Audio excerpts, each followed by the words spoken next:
Hello guys, আজ হচ্ছে রাখি পূর্ণিমা। সকল ভাই বোনেদেরকে জানাই, দাদা দিদিদেরকেও জানাই শুভ রাখি পূর্ণিমা। সব বোনেরা দাদাদের রাখি পরা, দিদিরা ভাইদের রাখি পরা, ভাইরাও সেই রাখির ভালোবাসা সবসময় দিয়ে এসেছে। রাখি বন্ধন, এই যে বন্ধনটা ভাই বোনের মধ্যে, এটা সবার সবসময় থাকুক। আমার গোপলও দেখো দুটো রাখি পড়েছে, এই রাখিটা আমি পরিয়েছি আর আমার দিদি আসতে পারিনি, এবারে দুইটা ভালো নেই সেই জন্য। আর এইখানে একটা রাখি দেখতে পাচ্ছি কি জানি না, এটা আমার পাশের বাড়ি ওই যে বুনু আসে, তোমরা হয়তো ব্লগে ওকে দেখেছো, ও পড়িয়ে গেল।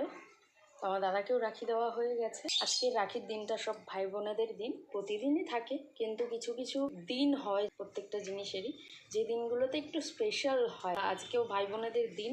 আর যারা পড়াতে পারছো না, দাদারা ভাইরাও মন খারাপ করো না। বোনেরা সবসময় চায় দাদাদের রাখি পড়াতে, আর দাদারাও চায় বোনেদের হাত থেকে রাখি পড়তে। জানি শুভ রাখি বন্ধন। ভাই বোনেদের সম্পর্ক এইভাবেই সবসময় অটুট থাকুক, কারোর যেন নজর না লাগে। সকল ভাই বোনেরা